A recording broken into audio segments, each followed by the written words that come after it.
I'm Lynne Owen, Vice President of Sales Strategy for McNeil OTC Products. It's a company of Johnson & Johnson. My focus as Vice President of Sales Strategy is to integrate our business plans with our customers' business plans. So I really help to set the strategy for how we bring some of our iconic brands like Tylenol and Motrin to the shelves and into the hands of the consumers that we have the privilege of serving. One of the things I enjoy about working at Johnson & Johnson is that my personal goals for giving back to the community match very closely with the Johnson & Johnson credo, which is all about giving back to the communities in which we live and work. We've done Habitat for Humanity in Trenton over the holidays. We've done March of Dimes. We've done Thanksgiving food drives. We've done holiday gift wrapping to underprivileged children. Pretty much every month or every other month, we're doing something in the community to give back, and that's a very gratifying feeling. Two people who influenced my professional career, one was Frank Maoni, who was one of my earlier managers, and what he taught me was it's not what you accomplish at work, but who you influence and how you help others that will be your legacy. And that has remained with me always. And the second one is my current boss, Denise Torres, and she's taught me to really take pride in who you are as an individual and always be confident in your own abilities. As role models, I would go back to the beginning and say my parents. They focused on really valuing diversity and celebrating differences. It was not only diversity, but also diversity of thought. They are of two opposing political parties. So I grew up with hearing the different points of view, and I went on to marry someone of a different political party as well. I would also mention my husband, Rick, as another role model. He's been just instrumental throughout my career and really keeping the family running at home. So, you know, the old saying of it takes a village is really a true statement, and he's been a real partner to me in many, many ways and helping me not only in my career, but also to grow as an individual. And we have two sons, Riley, age 9, and Spencer, age 16, who keep us on our toes. But it's a very strong family unit, all working together to support each other in their individual efforts.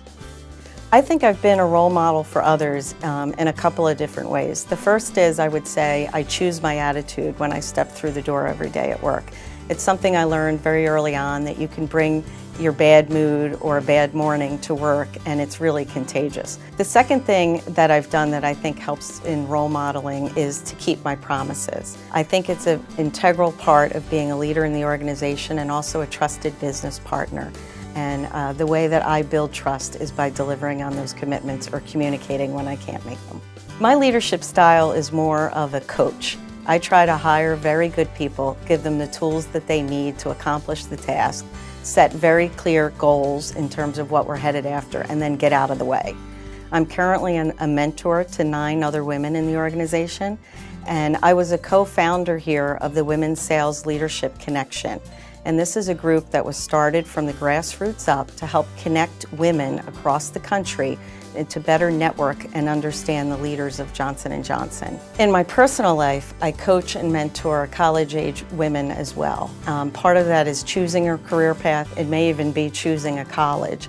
But I work with them one-on-one to really understand what their interests are and to really follow their dreams. I think too often we end up just going down paths that other people choose for us. And part of my working with girls and with women is to really help them stop and think about what they want and what they love. I find if you really focus on what you love in life, everything else works out. But many people don't take the time to do that. So that's what I focus on in my mentoring of the college-age women. In terms of Girl Scout history, I was a Brownie in 2nd grade in Pennsauken, New Jersey. And I just remember it being a time of crafts and fun.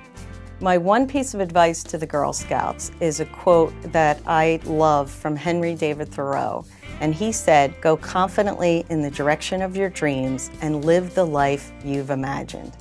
And that would be my one piece of advice to the Girl Scouts, is to take the time to really understand what's in their hearts, what they love, and then fashion a career after their love. The second piece of advice that I would give to the Girl Scouts is something that I struggled with growing up, and that is to release themselves from the need to fit in. I spent a lot of time a lot of energy and a lot of worry thinking about what were other people thinking of me, how could I be normal, how could I be like everybody else. And I think you really lose the value that each of you as individuals can give to the organization, to your communities, to your families, and to the world at large. So I would just encourage you to think about just being you, because you can release yourself from being normal and have the chance to be extraordinary.